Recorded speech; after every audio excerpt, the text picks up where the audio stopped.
Hi, welcome to Books Fair, Books Queer, and Books You Can Hear. Today we're going to be talking about our January book club reads where we all read the same book. So to start with, Ben's going to tell us about his book club book. Life Ceremony by Sayaka Murata. So as you guys know, I've read almost all of Sayaka's writings. She is easily one of my favorite authors of all time. Even though I actually only have one of her books as five star, almost all of them could be 5 stars to me. I don't know. I have a weird rating system. It is what it is. And this book, which usually would be a bad thing to say about an author, but because I just love this style so much, this book is the same as the rest in the way that it's like the similar style that I really fell in love with. It's in a shorter format, which almost works better for a lot of her stories. Oh man, any of them could be long as well. Like I've listened to a whole book about almost any of them. What did you guys think? I really enjoyed it. I haven't read too many short stories before because I feel like I need a little bit of time to get into the characters and get to know them and all of that. But didn't need it for this one, especially like a few of the stories, especially like Life Ceremony was a really good short story. Like you immediately were into the story. First rate material, that one as well. That one was very just throws you in the deep end. Yeah, Material. that was the first story too. It really set the tone for the whole book. That's for sure. Now with these, they're pretty fucked, but they're not like massively fucked. So like I read Haunted by Chuck Palahniuk, and that one has a correct title, and the cover of it just says it all, man. That it's completely balked. Just completely. Now on the flip side, Sayaka is just like a little bit balked, but like it's almost like it's making uncomfortable situations like everybody else is comfortable here. Why aren't you? Yeah. It has a way of making you feel like you're wrong. Like your Yes. initial feeling of like, what the fuck? Oh, she's a Are we getting talented author, man. spoiler warning? A Yeah. veil ad? Like what the fuck? Yeah, I feel like it's like the quintessential, like, art is a mirror to reality. Like, it really takes everything that society and morals and ethics and we all have, and it just flips it and then spits it back in your face, and then you're like, shit, I don't know what's real anymore. That's actually perfect. It is the Black Mirror episode written by an alien. Yeah, it's like it's Black Mirror before Netflix ruined it. I definitely agree with Jamie about which two stories are the best. Some of them went over my head. I think a couple of them I do get the shorter ones especially. I get the vibe that it probably made a tiny bit more sense in the original Japanese. Maybe there's something that's been not mistranslated, but like hasn't come across as well. Because like the story Poochie, I didn't really get that, and Not at all. I feel like it's missing something, but That's I the one can't really about explain the what. little kids keeping the human as a pet. Yeah. Like there's some stories that just didn't have like any conclusion or any reason for why this is happening. Yeah, and I kind of missed what she was trying to like poke a hole at, like with Life Ceremony and a First Mate Material, like it's very, and also the last one, even though that last one made me so uncomfortable. What is it called? A Clean Marriage. Like Oh my you could god. tell like what Oh yeah. societal conventions she's just like poke, poke, poke, poke, poke.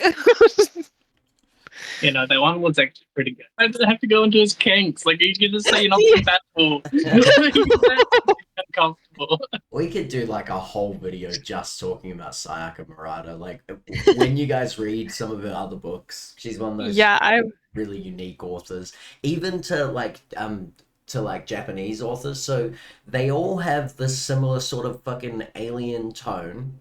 And I find the not mistranslations, but when you can see like something's been translated not wrong, just weird, and it's not coming across quite right. I find that so charming because like you can pick it up, and I mm. love it. Another story I really liked was Eating the City. I know you didn't really like that one, Anna. Yeah, I think that one But went a bit over my head. it's a bit more simple and a bit more like pulled back.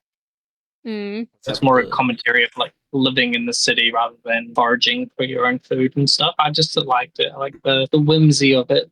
And then a little tiny twist at the end where she's like going vegan on people. Like, oh, you should Yeah, compare to my way of life.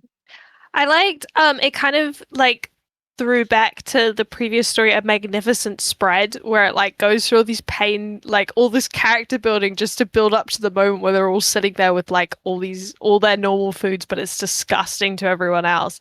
And like she says this line about how it's because I believe in it, like it's like food, you have to believe in food in order to eat it. Like we're at a fancy restaurant and they're telling me they have this peach pasta. I would try it at a fancy restaurant, but if there's a strange man with a Tupperware container saying he made peach pasta, I'm like, that sounds repulsive. So I feel like they were kind of similar. They could be tied together if you wanted them to be.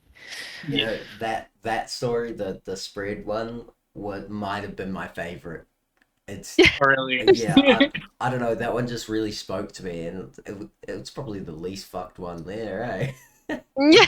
Did it validate you eating like shit? Like the guy in it? Get out of here, man. I am like the most culturally diverse eater. I just choose all the shit from all the countries. Did you guys pick up on any like correlations between the stories? Because my work friend did, but I didn't. I thought they were all completely separate. Or like how they could be in the same world. Yeah. Not really. I mean, like in terms of the contents of the story, the two about food that I just talked about. But also, I don't know if you guys noticed, but she uses the same names over and over again, and that really fucking confused me. Like, because you don't pick up on names. Like she uses a bunch of the same names, even though they're like different stories and different characters. Because like the one about the two ladies, one who's like super hypersexual and the other one who's just like never had sex even though she's had kids. And then like the next story is about like two old women again, but like the ages are different and their relationships are different, but they have the same names. Oh, see, I thought that story, that was like if they're taking a different path, if they're knowing each other. I thought they were connected. Yeah. Oh, okay, yes, that makes sense. That it's like two like parallel universes in a way. Yeah, something like that. Yeah. But the daughter from that story, apparently she comes up in a different story. Oh. Yeah, which I didn't notice. Oh, yeah, no, neither. Vanishing World, one of her longer form stories. I can't remember which story in this book was like it. Vanishing World is essentially like a bigger version of that, sort of like similar themes. So I think maybe that's a short story from that world. And also, one of them was exactly like her first book, A Convenience Store Woman, which is her best book, by the way. It's really weird that I can say that one of my most recent favorite books is literally just about a woman that works in a convenience store. Like that is the whole story. Nothing more exciting happens in that book. Doesn't need to.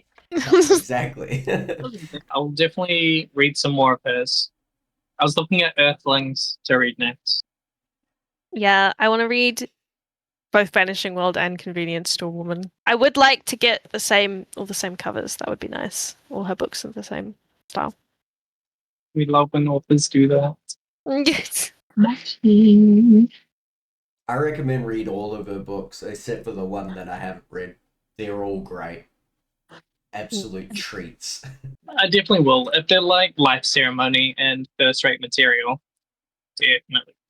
Or even if it's like Eating the City, because like I love that story. And it was just simple. Okay, Bosh. So then I guess we go on to Jamie's book club book. A Short Stay in Hell. 2 seconds, I'm flipping to my page. I feel like let's go up chronologically. So Jamie, you start, and then I'll go, and then Finn finishes. We'll see how it progresses. Alrighty, so A Short Stay in Hell follows a man who's a Mormon, and he dies.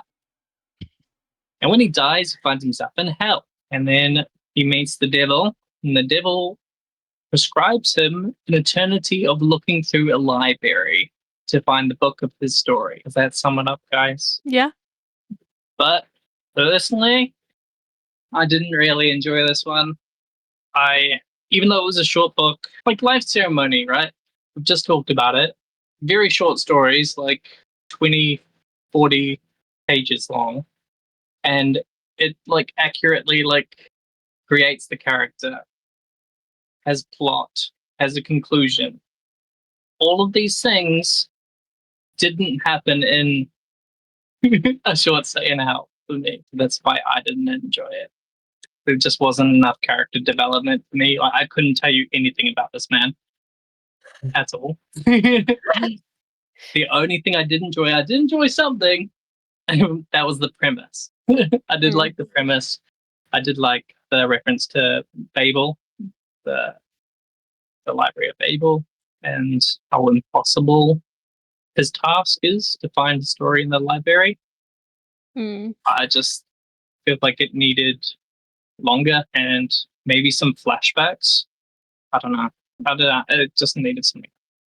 But I will add, I did read this book after just finishing a series that I finished like 6 books in a week. And I was just like completely book hungover and wasn't really interested in reading anything else. So that might have corrupted my judgment. Yeah. 2 stars. Yeah, I agree with Jamie. I loved the premise. The whole, like, I feel like you can tell bro is like read about the Library of Babel and was like, okay, but like, let's think about this more practically / realistically, or as realistically, realistic as a depiction of hell can be. But I think the thing that I had a problem with, because I really liked it all the way along, it's like exactly the kind of just weirdness like that I like. But it didn't really have a point. It just kind of ended. I was like, okay, you've got this amazing premise. Where are we going? What was the point? What are you trying to say? What are you trying to tell me? And like, yeah, like it really was a short stay. It was just like, this is what I did for a bit, and then it ends, and it goes through like, it makes such a point of being like, it's so big that it might as well be infinite, but it's not infinite. It is finite. It's just too big for the human mind to comprehend. And it's like, okay. And there's nothing. Yeah. So I gave it 3 stars. It did try to round off at the end, but yeah, I also didn't understand, like, so it's every book that has ever been written and will ever be written and could ever possibly be written. And so they, like, the characters, or the main character mostly, but also the other characters he briefly meets, they all try and all the books they go through, they always just have gibberish in them, and then they get overly excited when they find even a sentence, regardless of whether or not that sentence like actually makes sense or says anything worthwhile. But like, I think it would have been, I don't know, I just personally would have liked it a bit more if, like, I don't know, like, obviously some of them would be gibberish, but like not all of them. And it's like, he made the point of being, at the start, the demon was like, it has to be like the perfect version of your life. So like, why didn't he find one? And he's like reading it through, and then he realizes that like he makes, like, he's like at a taco restaurant and he orders the wrong thing from what he remembers, and he realizes that this almost perfect version is like just wrong. Or like finds like the original version of the Bible, or I don't know, like every book that's ever been written and will ever be written and could ever be written. You could have had a lot more fun with that and just gibberish. So yeah, 3 stars. What did you think, Ben? Loved it. And also, just listening to you now, I might have fucking figured it out. So, one of the biggest problems I had with this book was I was immediately, so when they were talking about the word sack, and this guy's like, I've been here for however long it's been, and I've never even seen a word in one of these books, and he's like crying and having this profound moment, and I'm like, all right. So I looked it up very quickly, might I add. It is a statistical it's so improbable that there would be any book in that library with no complete word. So there will always be at least one. Like it's something like 0.00001% would have just gibberish. So that part really pissed me off. But then listening to you talk about that right now, I'm like, you're right. There really was no point. And I think that's the fucking point, right? The demon guy at the beginning was like, this is hell, and it's not as bad as you think. But then he's the fucking devil. Of course he's gonna say that. It's hell, and there is no point. The only thing that could possibly make your stay in hell any worse is hope, right? Without hope, you just get used to it. Whatever it is, you get used to it. So the hope and this impossible task is literally impossible. That's why they're finding no words and stuff, because there is no books there. I came up with that just now. I do like that, President Snow. I like the cut of your jib there. Good point. Maybe I'll put it up to 3.5 then. Yeah, well, fuck, I might put it up to Hang 5 on. just because of that. Well, it depends on how smart the author is. Like, I might be giving him too much credit, because, like, thinking that there is no books with complete words is something like, I was like, oh yeah, definitely, there would be fucking, like, no complete words. But then, like, briefly looking into it, I'm like, yeah, okay, so it's statistically impossible. Yeah, 4 stars. I feel like it was still a fun little read. Yeah, I like the 100%. vibe. I just would have liked it so much better if, like, if I got to know the character. Mm. I'm not very character-driven person, apparently. Yeah, you know what? Hear what you're saying. Like, It being so short really hurt it. I think that could have been like a full 11/22/63 size novel. Yeah, I think it And definitely probably needed to should be have longer been. too. Yeah. I could have spent like a whole 100 pages dealing with this like crazy, like, yeah, it needed to be way longer. yeah. Flesh And all give us those a ideas little out. bit of backstory, like before he died, and then him dying, and then him going into the hell, and slowly trying to figure out and develop the characters he meets as well. Because, like, I'm sure some of the characters, like one of the girls he meets, Rachel, Yeah, the one he's like in love with. And he's yeah, trying to find. he's trying to find her. Like, you could have made that bigger too. Mm. It's just like, and then 1,000 years pass, and then 7 billion years pass, and it's like, okay. It might be his first book. This might be the problem. Maybe we're just assholes. Yeah, maybe I'm just missing some stuff because I saw it like highly recommended a couple times before I suggested for us to read it. Nah, I don't think that you missed stuff. Like, I really liked it, but your review of it is, I don't think you missed anything. It's so short. Maybe I'll reread it Uh, or physically read it because I just listened to it too. I tend to miss a few things when I listen. I take it in better when I physically read it. Oh, before we move on, what did we rate Life Ceremony? I gave Sayaka Murata's Life Ceremony 4 stars. He also gave it 4 stars. I think I gave it 3.5, but after a little discussion, some time to think, 4 stars. The problem is it's that book that sorry, the story about the 2 kids adopting a man as a pet. Whether it was a translation error or whatever, but it wasn't just that story. Just in a collection of short stories, I feel like it's almost impossible to give it a 5 star. Yeah. Mm. Oh, I was thinking that. I once listened to this book. I forgot what it's called. It was just a collection of short stories, and there was one short story that went for like two hours of the. It was like almost a third of it, and it was really good, like so good. Like, this probably would have been a 5 star by itself. Every other short story in this book was awful. I'm glad that it was in the short story format though, instead of like little tiny books, because they really were too short to be their own book. Yeah. I think the biggest one was 30 or 40 pages, maybe. Yeah. Which was Life Ceremony. Yeah. Yeah, I think it was definitely the shorter ones weren't as good. Mm. Like the curtain one probably could have had more time. I kind of like the curtain one. That one was so silly. Oh yeah, fuck, I forgot about that one. It's so weird. A gay curtain, so real. I was so confused, bro. That was so weird. Mm. Like, what the fuck, bro? Okay, so there is one story in there that is nothing like Sayaka's writing. It is I was like so Japanese confused. writing, so. I was so confused to start off because I was like, "Who's speaking? Unhooking yourself? Like, what do you mean? What's going on when the wind blows me? What?" Half the gay curtain lives on a pole. Feels. Now we're going to pick book club books for this month, i.e. the ones that we all read, but we each offer 3 to choose from, and then the others choose the one they want. So I guess I'll start, since technically it's come round back to me first, so we have to read mine first. Lol. Hee.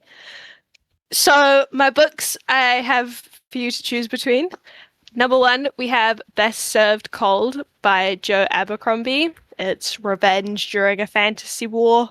Basic premise, but it's Mr. Joe, so we trust him. I have high hopes.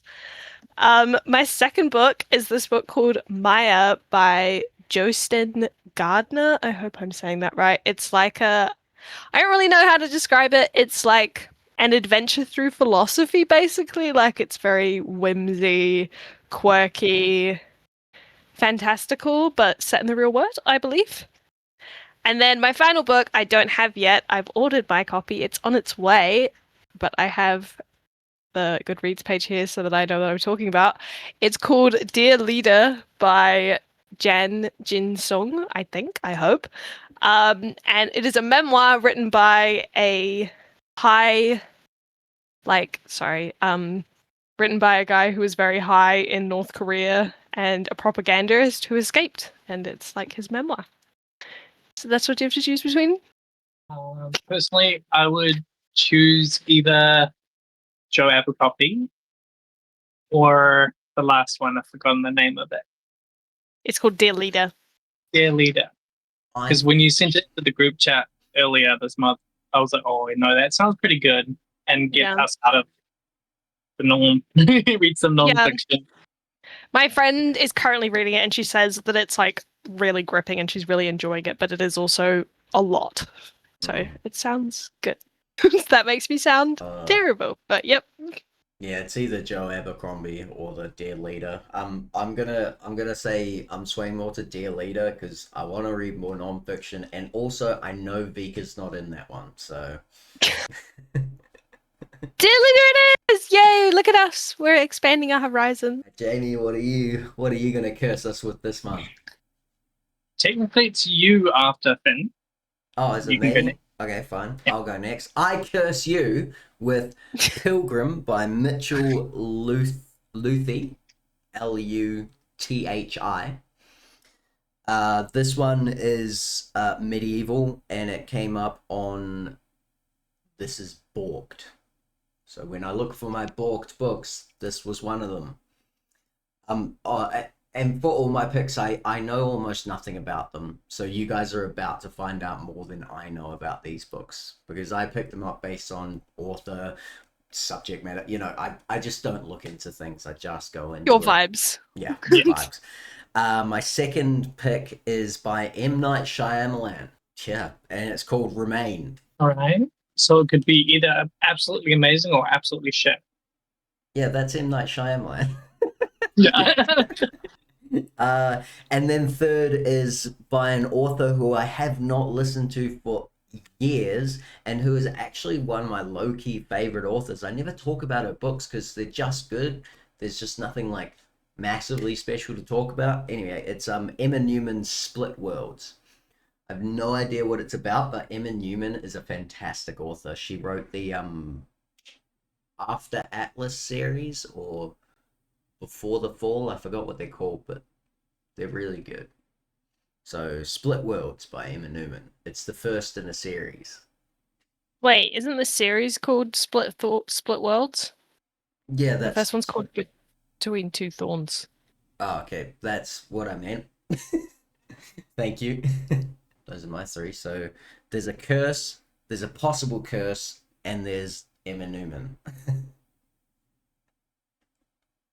Go for the M. Night Shyamalan or the last one. Yeah, me too. I've also just searched them up, and the M. Night Shyamalan one he wrote with Nicholas Sparks, which I'm pretty sure is the guy who wrote The Notebook, and that's Yeah. a crazy combo. That's a wild combo, That's- yes. Yeah, that's crazy. So, what are we leaning more towards? Because I'm pretty torn. Yeah. The M. Night Shyamalan one. I want to see how that works. What the hell? Yeah, fuck it, let's do that one. All right. What was it called? All right, then. Remain. Remain. If you look it up on Goodreads, it'll come up first with Nicholas Sparks. That's why it took me so long to find it. I was like, where's M. Night Shyamalan? I can't find it. Oh, it's with Nicholas Sparks. That's why. When I first looked into that, I thought that the book was called Nicholas Sparks, and it was by M. Night Shyamalan. Yeah, He did a but Walk to Remember, didn't he? Yeah. Walk to Mm. Remember. Did you read that? nah, looks like I think it's the got good one I've nothing. read. It's very like lovey, almost young adult romance. Jamie, Hmm. have you got curses for us? Good kisses for Hungry. you, Finn. Not for me and Nana. I don't think you will like any of these. Representing This- books queer, huh? This Yeah. sounds like gay and/or fantasy, and I'm excited. So, a little lore drop. I find it helpful to theme my month. And here in New Zealand, February is Pride Month. It's Pride Month, baby! So, first of all, which is one I'm still going to read, even if you guys don't pick it, is Open Heaven by Sean Hewitt, because he wrote All Down Darkness Wide. And the reason why I think you won't like it, Finn, is it's like a coming of age story. You're not that big of a fan of. Is it fiction? Yeah. Is it gay? Yeah. It's Okay. fiction. It's a gay novel. Well, I like But- it. I liked his writing. He's a good author. Yeah, I love his like poetical Mm. writing. Then next, I have These Violent Delights by Micah Nemevera. Look intense. So it's about two queer men that meet in 1970s, and I think they're like college friends, and then they start a relationship. And it sounds very like obsessive and bit of a toxic relationship. My next one is In Memoriam by Alice Wynne. Follows two men who fall in love during a time of war set in 1914. So again, I don't think you would like that, and you're not a big war person. Well, look, you know what? That's the one I want. Yeah. What if two negatives make a positive? You know what I mean? Yeah. Actually, so each of your books go present, 70s, 1914, and every time you're like, it's back in this time, and now this one's back in that time. I'm like, the further back you go, the more interested I am. Because it's more of a struggle, right?